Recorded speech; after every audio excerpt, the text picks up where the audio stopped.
Assalamualaikum warahmatullahi wabarakatuh. Bagaimana kabarnya untuk hari ini? Semoga semuanya dalam keadaan sehat dan tetap semangat gitu ya untuk bersama-sama mengikuti perkuliahan. Baik, untuk materi selanjutnya akan kita bahas terkait dengan analisis farmakoekonomi yang lain. Jadi kalau minggu lalu kita sudah bahas mengenai cost benefit analysis, pada pertemuan kali ini akan kita bahas mengenai cost utility analysis. Kalau dari namanya kita sudah bisa sudah bisa mengetahui begitu bahwa komponen yang nantinya akan diperhitungkan begitu dalam cost utility analysis adalah komponen cost, komponen biaya, dan komponen utility atau utilitas. Dalam hal ini, kalau utilitas itu bahasa Indonesianya, utilitas itu ya gabungan gitu ya, antara morbiditas dan mortalitas. Artinya bagaimana kualitas hidup itu bisa dinilai berdasarkan angka kesakitan dan angka kematian. Ya, jadi secara garis besar utility ini nanti menggabungkan antara kualitas hidup dengan perpanjangan adjusted life year-nya, perpanjangan waktu hidup begitu sebagai konsekuensi dari intervensi atau treatment yang kita berikan. Cost utility analysis ini mengukur outcome berdasarkan tahun kehidupan yang disesuaikan dengan pertimbangan utility.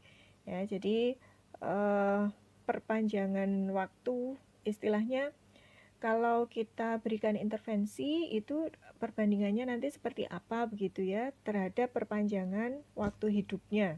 Demikian. Kemudian untuk utilitas sendiri skalanya ini ada 1 dan 0. Jadi utilitas yang nilainya 0 ini berarti kematian, kemudian kalau 1 itu berarti kesehatan sempurna. Artinya di situ ada tiap 0,1 skala begitu ya untuk pengukuran utility. Kemudian jika morbiditas dan mortalitas ini merupakan outcome yang penting, maka CUA dapat menggabungkan keduanya dalam satu unit outcome. Jadi kalau kita bandingkan mungkin dengan yang CPA kemarin gitu ya, CPA kemarin untuk menghitung komponen benefit itu kita bisa lihat dari misalnya aspek biaya yang dihemat karena misalnya pasien tidak mengalami efek samping atau pasien tidak sering periksa begitu ke rumah sakit gitu ya, sehingga benefitnya itu berupa biaya yang dihemat. Tetapi kalau di dalam cost utility analysis ini kita tidak hanya mengukur outcome-nya bahwa pasien itu sembuh atau tidak sembuh dari parameter yang bisa dilihat dari parameter klinisnya, tetapi juga kita lihat bagaimana kualitas hidupnya. Sehingga outcome yang diukur di dalam CUA ini memang lebih luas kalau kita bandingkan misalnya dengan cost effectiveness analysis. Ya, kalau di dalam CEA itu kan kita hanya melihat bahwa obat ini efektif atau tidak, mencapai target atau tidak. Parameternya apa? Ya kita lihat. Misalnya untuk obat pada penyakit diabetes mellitus, ya berarti parameternya adalah target HbA1c atau target kadar gula darahnya gitu ya. Jadi outcome alamiahnya yang terkait dengan penyakitnya. Sedangkan di dalam CEA itu kita tidak melihat atau tidak memperhitungkan bagaimana kualitas hidupnya ya, karena kan sebenarnya kalau jadi begini, parameter outcome klinik yang sudah tercapai itu tidak selamanya menjamin bahwa kualitas hidupnya juga baik gitu loh maksudnya. Nah di dalam CUA itu selain kita mengukur ya sebagian, jadi kualitas hidup itu nanti aspeknya ada yang berhubungan dengan penyakit, jadi kita bisa lihat bagaimana target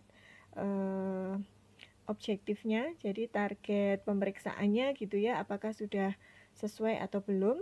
Selain itu kita juga mengukur kualitas hidupnya gitu, jadi tidak hanya mengukur bahwa oh dia sembuh, oh yang ini tidak, oh ini targetnya tercapai, yang itu tidak, tapi juga kita lihat kualitas hidupnya. Sehingga dikatakan bahwa outcome dalam CUA itu menggabungkan antara morbiditas dan mortalitas, tidak hanya salah satu saja gitu ya, morbiditas saja atau mortalitas saja. Nah, jadi nanti outcome di dalam CUA ini ada 1 unit gitu ya. Nanti kita lihat di belakang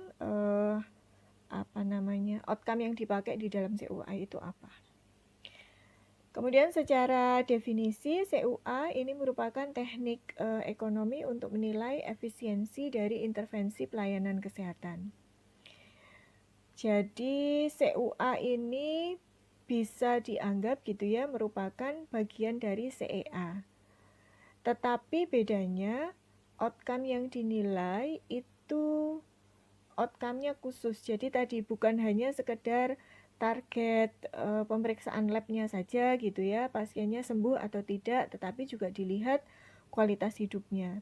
Sehingga di dalam CUA ini outcome yang diukur ada 1 macam gitu ya, yang disebut dengan outcome klinik khusus yaitu COLI. Jadi kalau ada COLI berarti kajiannya adalah kajian CUA, Cost Utility Analysis. Nah, seperti halnya pada CBA gitu ya, dalam pengukuran utility ini juga boleh dikatakan ini menjadi satu permasalahan begitu. Bagaimana kita bisa mengukur utility. Kalau di CBA itu kan kita tidak bisa mengukur benefit begitu ya secara pasti. Nah, kalau di CUA ini pengukuran utility-nya yang ya mungkin tidak seobjektif ketika kita ngukur pakai outcome klinik yang alami gitu ya, seperti ya tekanan darah, kadar gula darah itu kan ada gitu, sehingga ketika kita mau menyampaikan bahwa oh ini tercapai targetnya, yang itu tidak, itu jelas begitu karena ada nilai absolutnya. Sedangkan untuk benefit atau utility ini tidak demikian. Jadi memang sedikit ya, karena masih ada sedikit subjektifnya begitu di dalam pengukuran utility. Utility sendiri adalah nilai pada tingkat status kesehatan atau perbaikan status kesehatan yang diukur dengan apa yang lebih disukai individu atau masyarakat. Jadi status kesehatan berdasarkan persepsi dari subjek. Subjek di sini sebenarnya nanti ada beberapa macam subjeknya, tapi sebagian besar yang digunakan untuk mengukur utility subjeknya adalah pasien itu sendiri. Nah, kadang ketika mengisi kuesioner, ya jadi untuk mengukur utility ini kita pakai kuesioner, masyarakat ini responden gitu ya, kita tidak bisa memastikan begitu apakah data yang disampaikan ini valid atau tidak. Tapi sejauh ini penelitian yang menggunakan responden dalam mengisi kuesioner itu kita kan ya percaya gitu ya 100% bahwa informasi yang disampaikan itu memang benar adanya seperti yang dia rasakan atau sesuai dengan persepsinya. Nah, kadang persepsi antara responden satu dengan responden yang lain itu kan beda. Ya, misalnya terkait dengan rasa nyeri yang dirasakan. Ketika seseorang dengan ambang batas nyeri yang rendah, itu maka dia akan merasa sangat sakit begitu dengan keadaan seperti ini. Tetapi ada yang lain merasa, oh tidak, ini masih bisa ditolerir rasa nyerinya. Padahal status kesehatannya sebenarnya sama, tetapi ketika diukur menjadi tidak sama karena melibatkan persepsi yang berbeda-beda. Jadi sesuai dengan masing-masing responden begitu, persepsinya kan bisa berbeda-beda. Nah, itu yang menyebabkan pengukuran utility ini ya gampang-gampang susah istilahnya begitu. Kemudian untuk outcome-nya tadi sudah disampaikan di depan. Jadi outcome pada CUA ini hanya 1 macam, yaitu COLI, di mana COLI ini menggabungkan antara kualitas dan kuantitas. Jadi bagaimana angka kesakitan untuk kualitasnya dan kuantitas ini untuk mortalitasnya. Jadi kuantitas itu biasanya ya sembuh atau tidak gitu ya, tercapai atau tidak targetnya, sama seperti pada CEA. Sedangkan kualitas ini terkait dengan kualitas hidupnya gitu.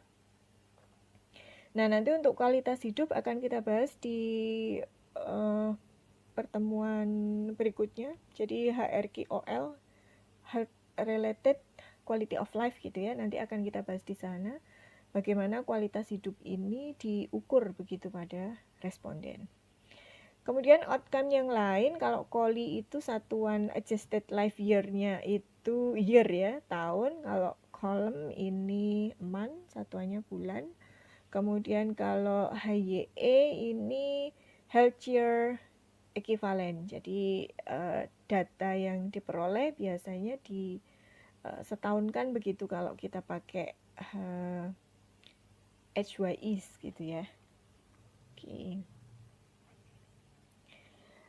Untuk kelebihan yang lain, jadi tipe outcome-nya ini bisa membandingkan begitu antara tingkat kesehatan dengan penyakit dengan beberapa outcome. Jadi kita bisa membandingkan antara dua kasus yang berbeda begitu pada CUA. Tapi karena umumnya sih karena ini merupakan bagian dari CEA, jadi biasanya ya kalau kita mau pakai untuk kasus kanker, maka ya pembandingnya juga kanker, biasanya demikian. Kemudian ya CUA ini bisa menggabungkan morbiditas dan mortalitas dalam satu unit pengukuran, yaitu QOLI tadi, tanpa perlu mengukur nilai moneternya. Jadi sedikit berbeda dengan CPA gitu ya, tidak perlu diuangkan, tidak perlu dirupiahkan. Sedangkan kalau CBA itu komponen benefitnya kan harus dalam bentuk mata uang. Kalau pada COA tidak. Jadi sama dengan CEA gitu ya. Outcome kliniknya itu tidak perlu diubah dalam satuan moneter atau tidak perlu diuangkan. Kekurangannya tadi menentukan utility atau QOLI gitu ya secara tepat. Nah, untuk CUA sendiri ini bisa kita pakai, bisa kita gunakan jika outcome yang penting pada intervensi tersebut adalah health related quality of life. Jadi ketika satu intervensi atau satu penyakit itu mempengaruhi kualitas hidup dari pasiennya, maka kita bisa gunakan analisis CUA gitu ya, lebih tepat dengan CUA. Kemudian intervensi ini selain mempengaruhi kualitas hidupnya dalam hal ini adalah morbiditas, itu juga berpengaruh terhadap mortalitasnya. Jadi outcome kliniknya gitu ya. Jadi memang outcome-nya lebih luas begitu jika dibandingkan dengan CEA. Kemudian, nah ini outcome-nya tadi luas, jika tujuannya membandingkan intervensi terhadap biaya per QOLI. Jadi nanti rasio yang dihitung adalah biaya dibandingkan QOLI. Sehingga kalau di dalam kasus itu belum ada nilai QOLI, kita tidak bisa menganalisis pakai CUA. Jadi misalnya hanya ada nilai atau data utilitas kualitas hidup, maka harus dicari life adjusted year-nya. Jadi pertambahan usianya itu seperti apa gitu gambarannya. Itu yang terkait dengan morbiditas. Jadi ketika di sana hanya ada data mortalitas, maka tidak bisa kita hitung sebagai CUA dengan QOLI-nya begitu ya. Tetapi kalau di situ ada data morbiditas dan data mortalitas, maka itu bisa dijadikan satu di dalam satu outcome, yaitu QOLI.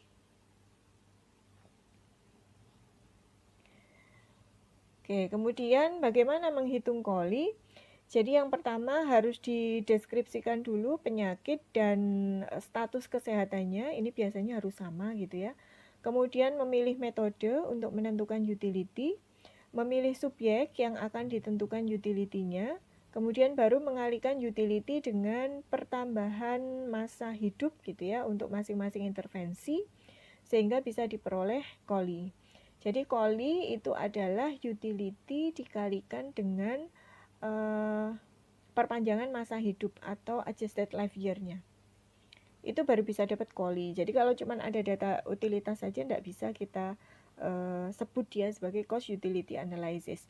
Jatuhnya nanti adalah cost effectiveness analysis. Jadi sebagai salah satu parameter efektivitasnya adalah kualitas hidupnya, misalnya demikian. Yang pertama untuk deskripsi masing-masing penyakit atau status kesehatan. Jadi deskripsi ini harus bisa menggambarkan pengaruh kesehatan yang diharapkan dari suatu penyakit atau kesehatan atau keadaan kesehatan dengan singkat. Jadi ketika kita akan melakukan CUA gitu ya, menganalisis menggunakan CUA, maka harus kita deskripsikan karena tadi untuk menentukan utility atau kualitas hidupnya ini kan banyak faktor begitu ya. Jadi banyak, kalau di dalam kualitas hidup itu istilahnya adalah banyak dimensi yang harus diukur ya. Dan ketika akan dibandingkan, maka antara intervensi satu dengan intervensi yang lain itu baseline untuk status kesehatannya harus sama ya, sehingga harus bisa dideskripsikan benar-benar status kesehatan yang diinginkan sebagai yang bisa diambil nanti sebagai responden untuk dijadikan baseline itu yang seperti apa. Nah, di sini misalnya perhitungannya itu pengukurannya gitu ya. Misalnya bisa kita hitung dari rasa nyerinya, kemudian rasa tidak nyaman, keterbatasan dalam beraktivitas, waktu yang digunakan untuk terapi, perubahan yang mungkin terjadi gitu ya, dan beberapa dimensi yang lain begitu terkait dengan utility. Ini harus bisa dideskripsikan pada status kesehatan yang sama. Jadi baseline-nya harus sama. Sehingga ketika nanti diberikan intervensi yang berbeda, maka perubahannya itu juga bisa dipastikan bahwa perubahannya itu memang karena kedua treatment itu, kedua intervensi. Jadi baseline-nya tidak berpengaruh. Artinya kalau baseline-nya itu berbeda-beda, maka bisa jadi nanti pengukuran untuk Collins-nya kan juga menjadi tidak bisa dibandingkan karena baseline-nya berbeda. Sehingga status kesehatan awal ini harus dideskripsikan dengan benar, bagaimana rasa nyerinya, tingkat nyerinya seperti apa, rasa tidak nyamannya bagaimana, dan itu pada status kesehatan yang sama. Kemudian setelah kita deskripsikan gitu ya untuk status kesehatannya, maka langkah yang kedua adalah memilih metode untuk menentukan utility. Ada 3 metode yang bisa digunakan untuk menentukan utility.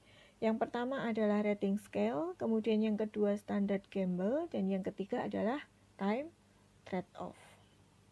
Nah, ini adalah contoh untuk rating scale. Jadi rating scale itu adalah skala yang digunakan untuk menggambarkan status kesehatan seseorang.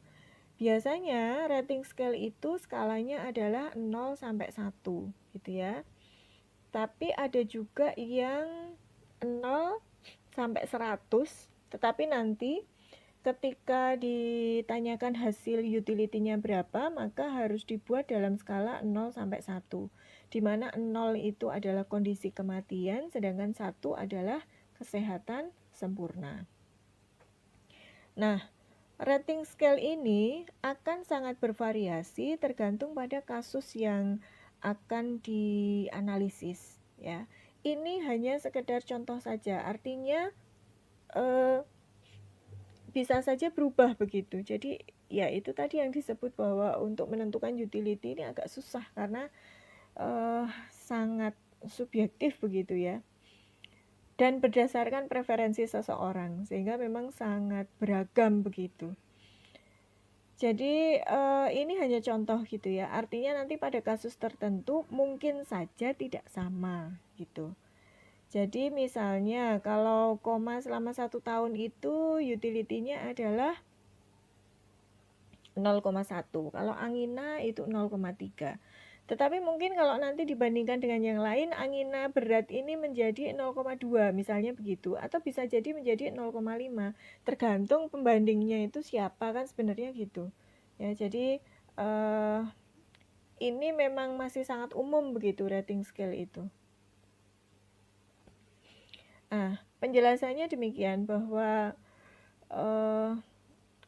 deskripsi dari beberapa prosedur terkait dengan penentuan status kesehatan menggunakan rating scale itu bisa disampaikan baik itu yang bersifat kronis maupun yang bersifat temporer atau sementara gitu.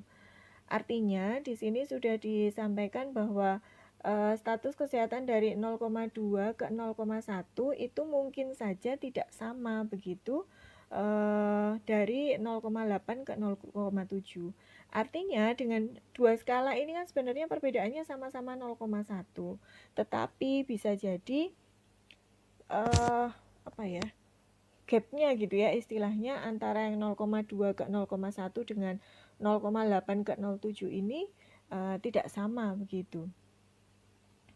Karena memang apa ya, skala ini kan tergantung gitu metode penentuannya, tergantung metode penentuan dan tergantung kasusnya, kasus pembandingnya juga gitu. Jadi skala itu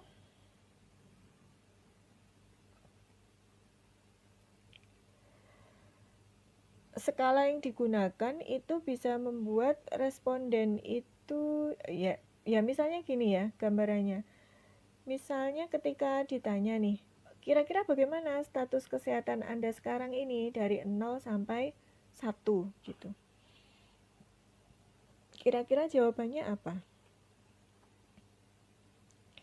Pasti akan beragam tergantung dari kondisi. Kondisi ini bisa kondisi penyakit, karena di dalam utility ini kan lebih luas ya, jadi tidak hanya patogenitas dari penyakitnya saja atau yang dirasakan saja, tapi terkait dengan aspek lain yang berkaitan dengan kualitas hidupnya gitu.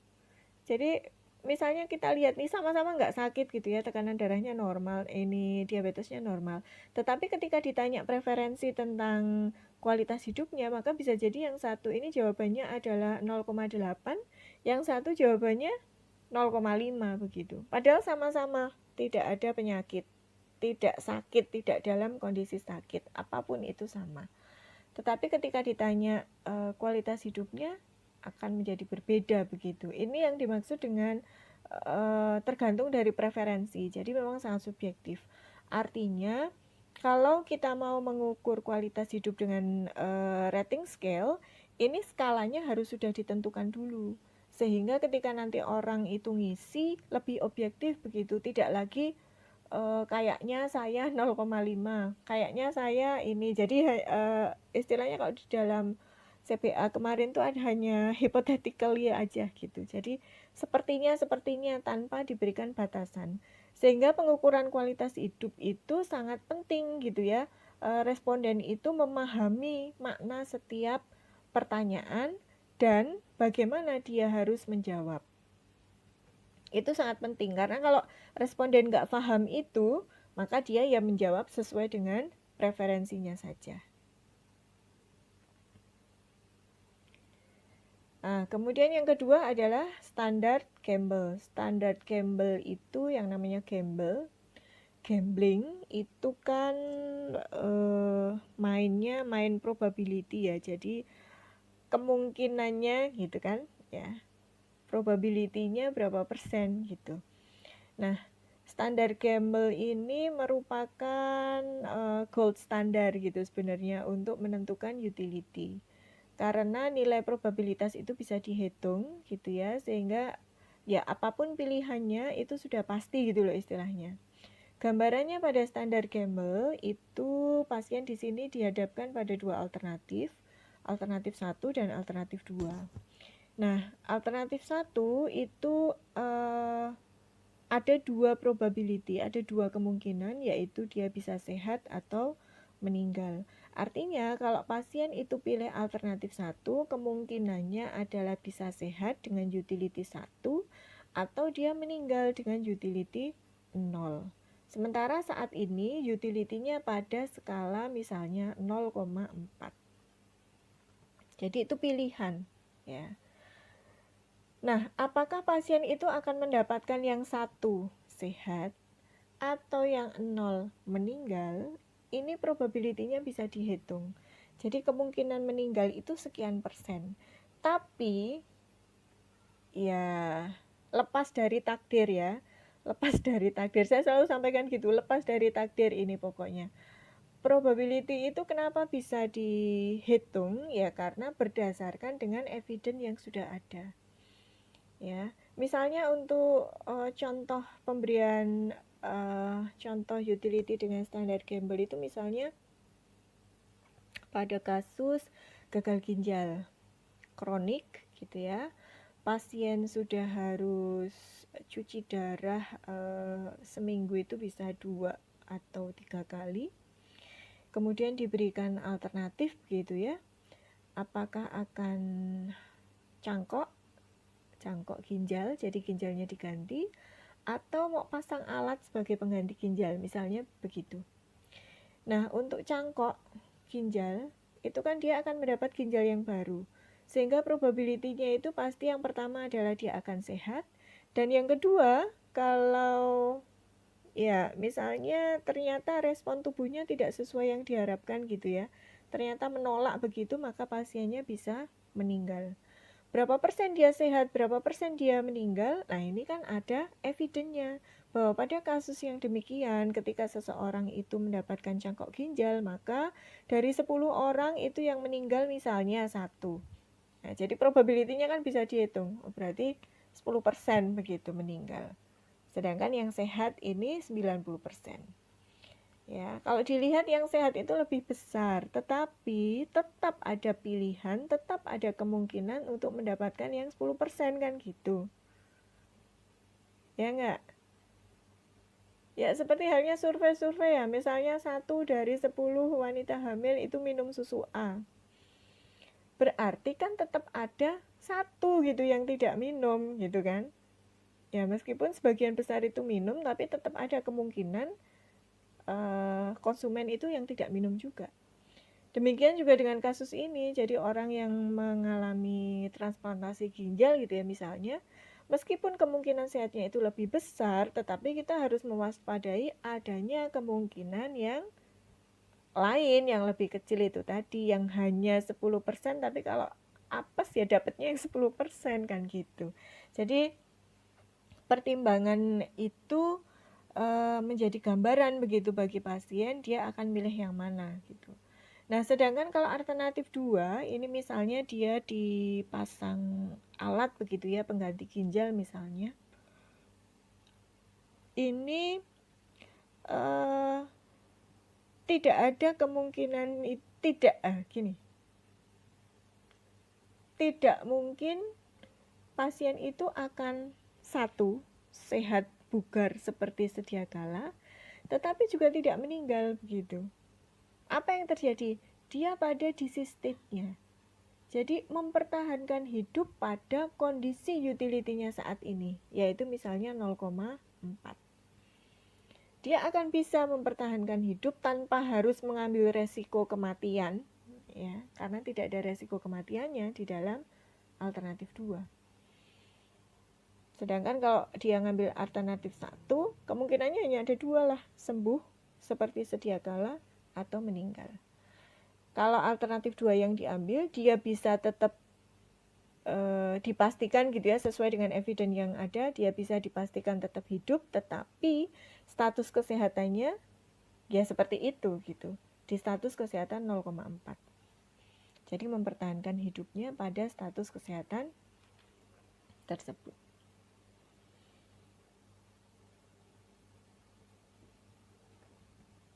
Nah, ini penjelasannya. Jadi tadi sudah sempat kita ini ya. Misalnya tadi untuk yang alternatif 1 gitu ya, di sini bisa hidup lebih dari 10 tahun begitu. Kemudian yang kedua probability-nya adalah meninggal. Tetapi untuk alternatif 2 itu bisa hidup 10 tahun. Oh, kalau yang ini tadi death curse ya, jadi sembuh gitu. Kalau alternatif 2 tadi dia bisa hidup ya sudah dipastikan begitu 10 tahun, tetapi current stage, jadi disease stage-nya tetap ada 0,4 gitu ya. Nah, ketika seseorang diberikan pilihan, maka pertimbangannya ini harus banyak gitu, dia mau pilih yang mana. Nah, ini tadi gambarannya, jadi yang namanya standar gambling itu namanya juga gambling ya. Ya seperti undian begitu. Dia akan dapat yang 10% atau akan dapat yang 90%. Gambarannya kan seperti ini. Jadi kayak lucky draw. Ketika dia ambil intervensi yang pertama, itu dia kayak main di lucky draw gitu. Jadi dia bisa dapat yang 10%-nya atau 90%-nya. 10% dia akan meninggal, 90%-nya dia bisa hidup gitu ya, sempurna. Nilai utility-nya 1. Itu metode yang kedua. Sedangkan kalau metode yang ketiga ini time trade-off. Time trade-off itu adalah parameternya, titik beratnya apa ya? Kita memandangnya dari sisi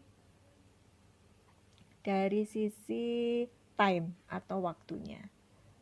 Gambarannya, kalau tadi di standar Campbell itu kita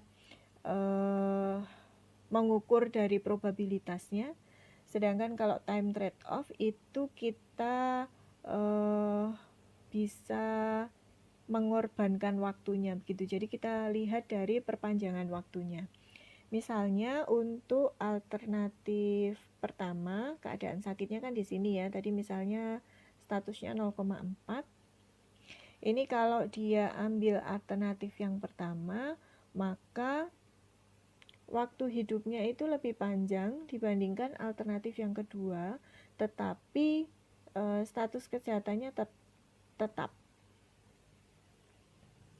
Sedangkan pada alternatif yang kedua, kalau dia ngambil alternatif yang kedua, maka dia harus mengorbankan, harus trade off time hidupnya untuk mendapatkan utility yang sempurna. Jadi yang ini misalnya bisa hidup 10 tahun, kalau dia ngambil alternatif 2, masa hidupnya itu lebih pendek, tetapi status kesehatannya bisa 1. Status kesehatannya bisa meningkat, tetapi waktu hidupnya lebih pendek. Jadi dia harus mengorbankan sekian ya, T-min X itu untuk mendapatkan status kesehatan yang lebih baik. Ya ini menjadi pilihan juga kan. Jadi dia mau pakai utility-nya mau tetap di 0,4 atau utility-nya mau 1. Kalau utility-nya mau 1, maka time untuk hidupnya itu lebih pendek, hanya 5 tahun. Tapi kalau tetap dengan keadaan 0,4, pakai alternatif yang pertama, ini bisa hidup lebih lama, yaitu 10 tahun. Itu yang disebut dengan time trade-off. Ya, sehingga bisa kita bisa kita tentukan gitu ya, preferensi status kesehatannya dengan ini X per T. Angkanya 0 sampai dengan 1 gitu. Kalau yang probability tadi, karena dia skalanya misalnya 10%, itu kan sama dengan 0,1. 0,9 itu 90% itu sama dengan 0,9 gitu. Jadi skala utility-nya nanti tetap pada 0 sampai 1. Kalau yang pada time trade-off nanti kita bisa hitung. Jadi apakah dia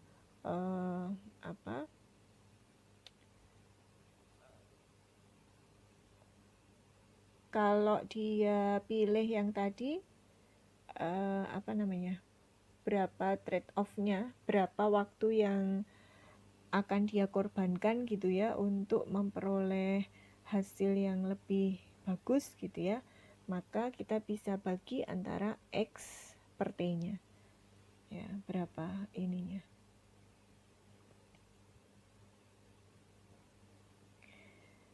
Kemudian untuk sistem klasifikasi status kesehatan, jadi tadi menentukan utility-nya kita bisa pakai rating scale, bisa pakai standar Campbell, atau bisa pakai time trade-off. Itu ada 3 metode.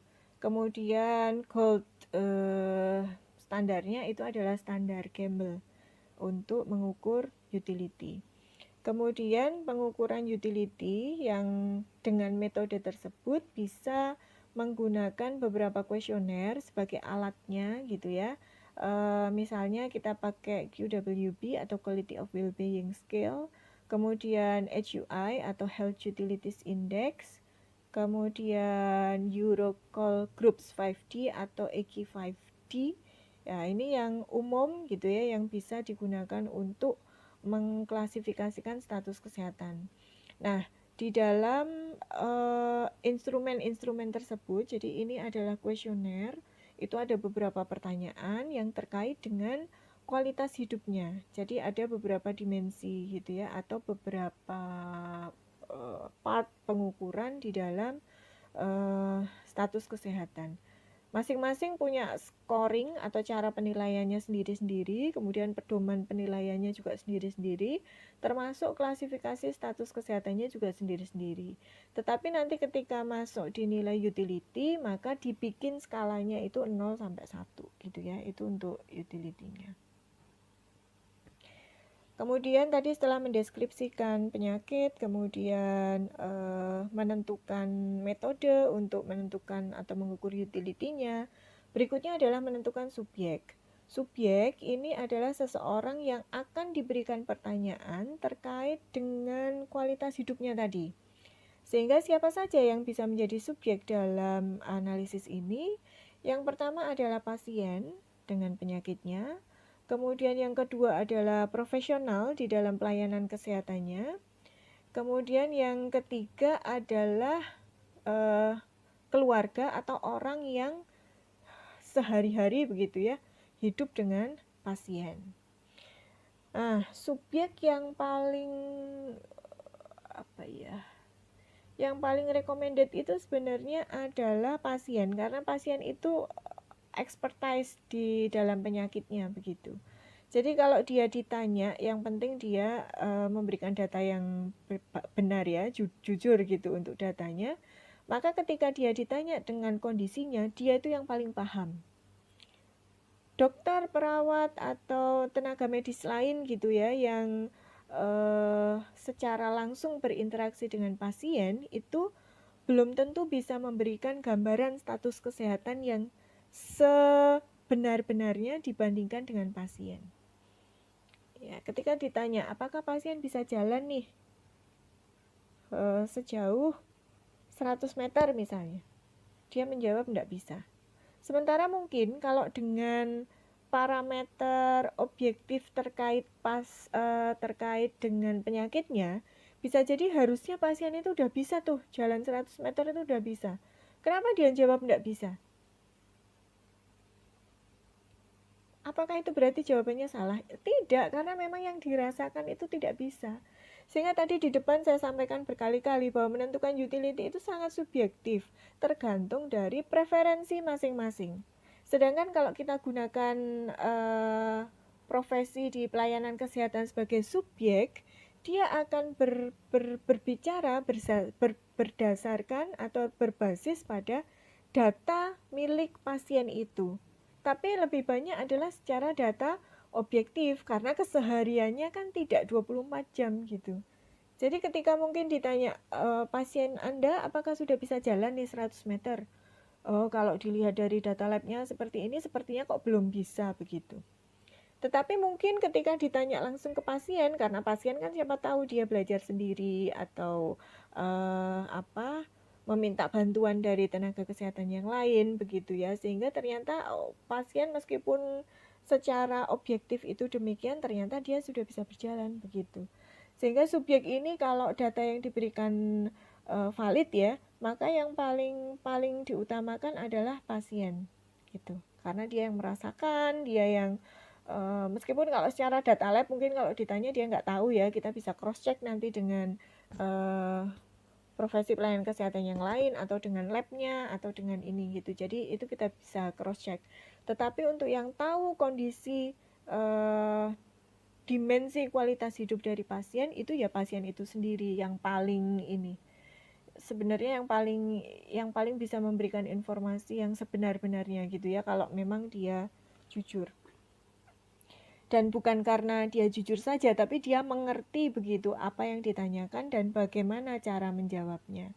Jadi nanti kalau dilihat di instrumen atau kuesioner penilaian kualitas hidup, itu biasanya tulisannya kan gini, sering, kadang-kadang, selalu, hampir tidak pernah gitu ya. Nah, yang penting pasien itu tahu kapan dia harus menjawab kadang-kadang, kapan dia harus menjawab selalu. Nah, itu yang perlu disampaikan kepada pasien.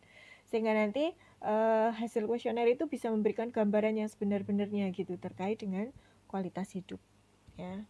Nah, itu perbedaannya ketika kita mau pilih pasien, kemudian dokter, perawat, mungkin ahli fisioterapinya atau apa ya yang ada di ya lingkungan pelayanan kesehatannya lah gitu ya dari pasien.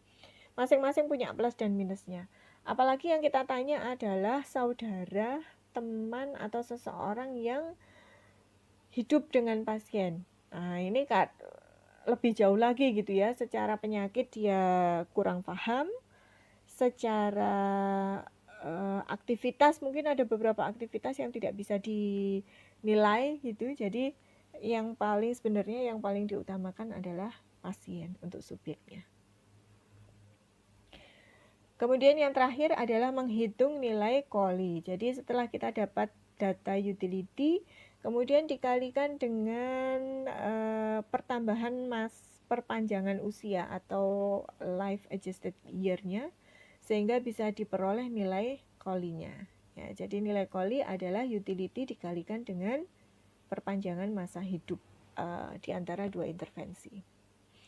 Sehingga tadi di dalam standar Campbell maupun time trade-off itu selalu kita bicara, kalau di standar Campbell itu adalah kita bicara probability-nya, sedangkan kalau di time trade-off adalah kita bicara dimensi waktunya. Ya. Oke.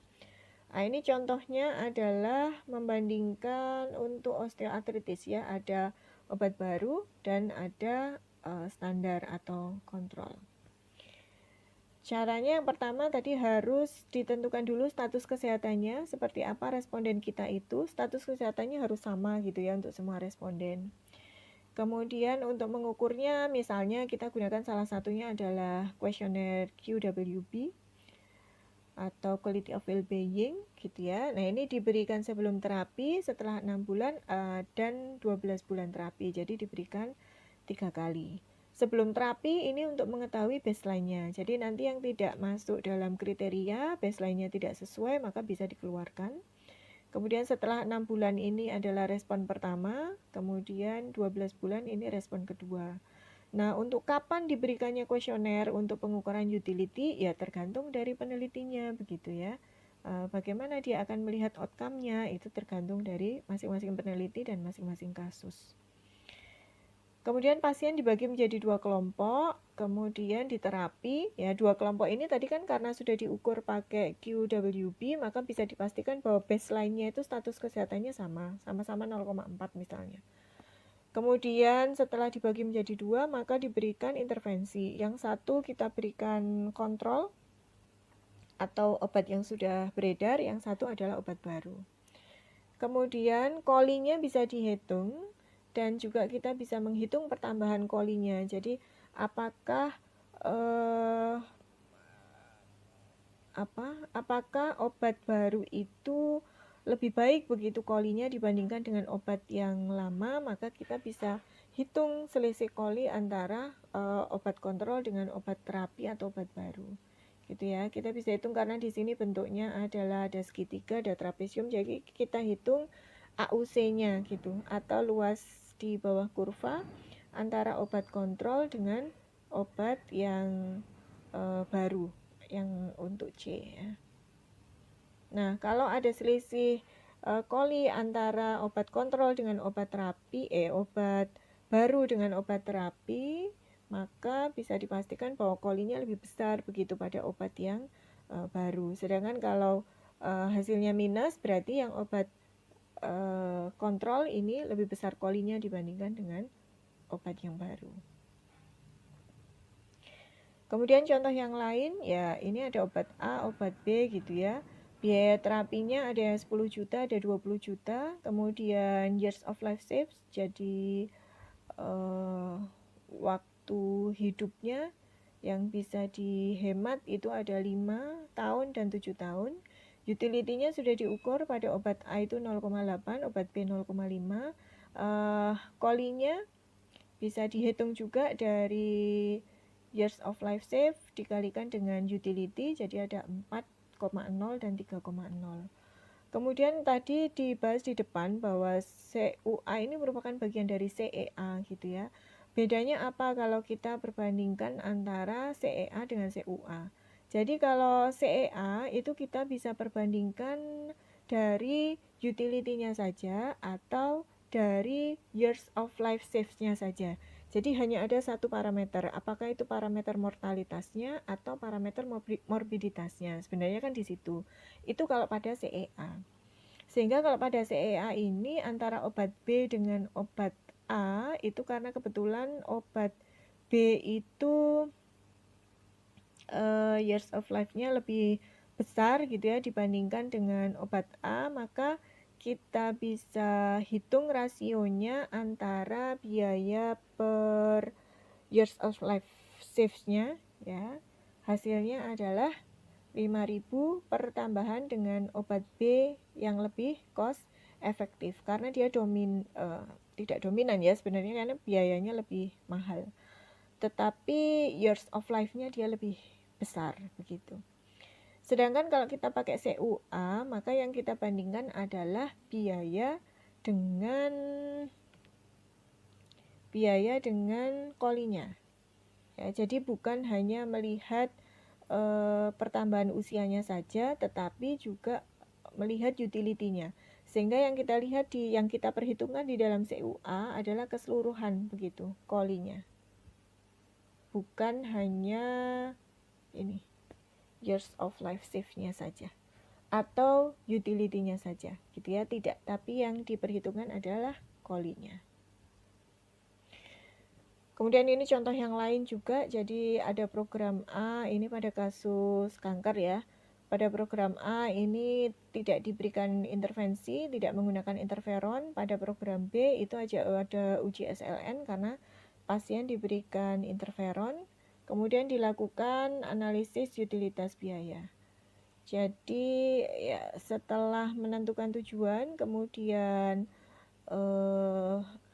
intervensinya apa, pembandingnya apa, kemudian diukur utilitasnya. Utilitas kalau di sini satuannya sudah Cowley ya, jadi satuannya sudah Cowley, yaitu ada 3,06 dan 3,37. Ini Cowley-nya. Kemudian identifikasi biayanya, biaya programnya yang A itu 184 juta, yang B 242 juta. Kemudian kita bandingkan antara biaya per kolinya. Jadi utilitas di sini satuannya sudah koli ya.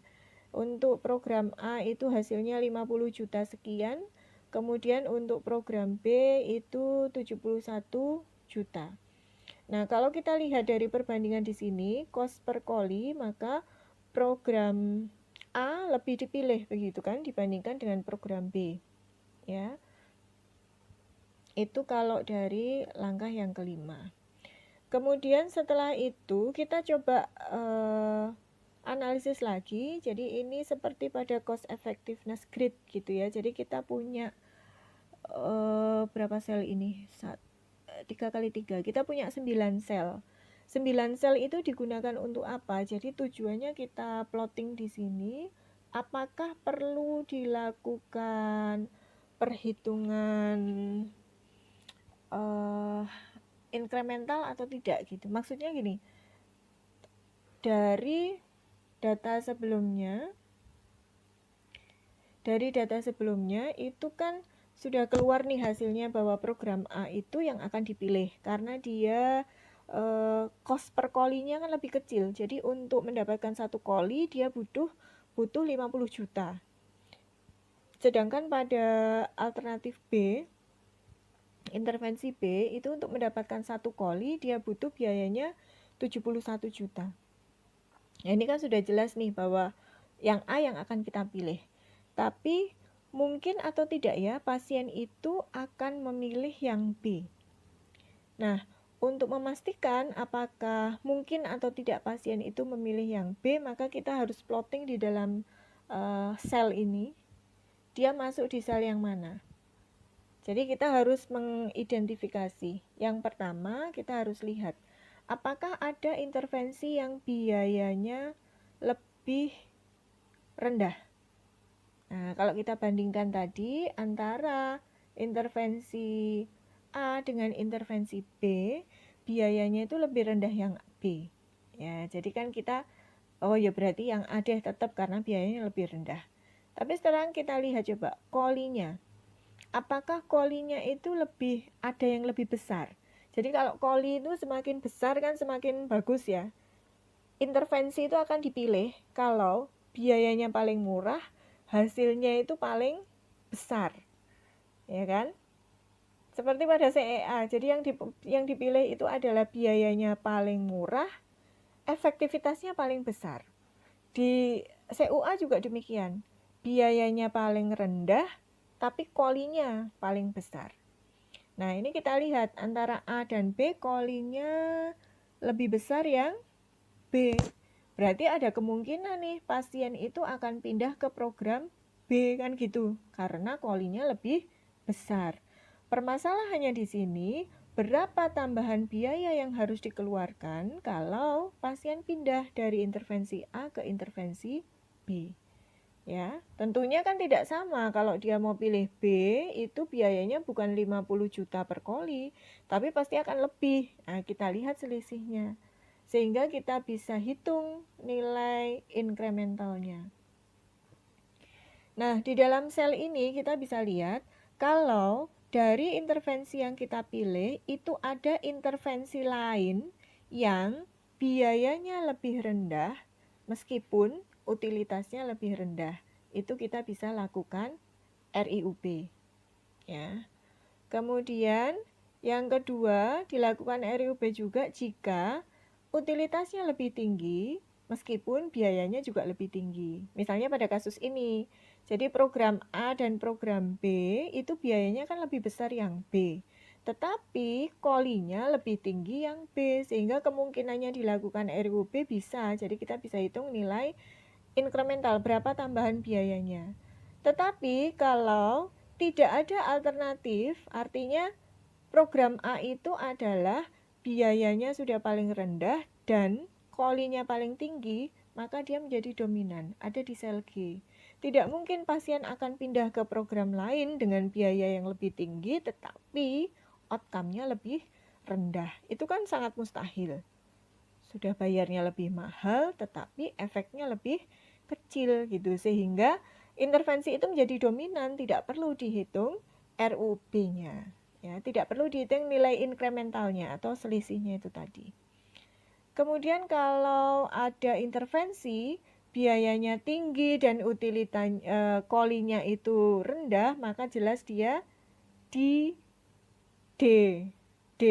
dedominasi. Jadi dia dedominasi itu dedominate. Jadi tidak mungkin dipilih gitu.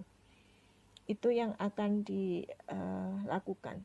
Tapi untuk sel yang lain ini kalau biaya sama kemudian atau utilitasnya sama, maka biasanya ya kita lihat dari hasil cost per kolinya saja, ya. Nah, sel ini tujuannya di situ. Kita bisa melihat apakah mungkin gitu ya pasien itu akan pindah ke alternatif yang lain. Nah, setelah dihitung rasio incrementalnya, karena kebetulan tadi program B itu kolinya lebih besar ya, jadi bisa kita bisa kita coba hitung rasio incrementalnya program B terhadap program A. Caranya biaya B dikurangi biaya A dibagi dengan koli B dikurangi dengan koli A. Hasilnya ternyata adalah 187 juta per koli. Jadi ini yang harus dibayar ketika pasien akan pindah dari program A ke program B. Ya. Sangat besar gitu ya. Interpretasinya bahwa program B itu memerlukan tambahan biaya 187 juta per koli, namun masyarakat mendapatkan tambahan usia 0,31 atau 3,72 bulan. Jadi selisih kolinya ya. Ya, kalau di A itu kan kolinya lebih kecil, berarti survival years-nya juga lebih kecil gitu. Nah, selisih koli antara koli B dikurangi dengan koli A 3,37 dikurangi 3,06 itu adalah 0,31. Jadi pasien bisa memperoleh tambahan usia begitu sebanyak 3,72 bulan, tetapi dengan intervensi B ya, tetapi dia harus nambah biaya begitu. 187 juta per koli. Kalau selisih kolinya adalah 0,31 tinggal dikalikan aja 0,31. Kalau satu koli itu 187 juta, kalau 0,3 berarti ya 30%-nya ya. Itu tambahannya. Kemudian lebih jauh lagi bisa dilakukan analisis sensitivitas untuk mengambil kesimpulan. Jadi analisis sensitivitas ini untuk mengukur kualitas hidup setelah pengobatan sampai meninggal dengan memperhitungkan variasi utility dan variasi biaya. Selain itu perlu dipertimbangkan perubahan nilai inflasi biaya dan hasil pengobatan. Jadi analisis sensitivitas itu biasanya dipakai untuk mengetahui komponen apa sih yang paling berpengaruh begitu terhadap pengobatan. Ya, demikian untuk materi terkait dengan cost utility analysis. Yang perbedaan yang mendasar sebenarnya adalah terkait dengan outcome yang diukur gitu ya, dengan outcome-nya lebih luas begitu kalau pada cost utility analysis. Kemudian cara pengambilan keputusan dan interpretasinya ini sama sebenarnya dengan CEA gitu. Ya, sampai di sini dulu untuk materinya gitu ya. Semoga bisa difahami. Nanti kita bisa lanjutkan gitu dengan melihat artikel ya terkait dengan pemanfaatan atau aplikasi cost utility analysis. Ya, demikian. Terima kasih. Selamat belajar. Semoga ilmunya bermanfaat. Assalamualaikum warahmatullahi wabarakatuh.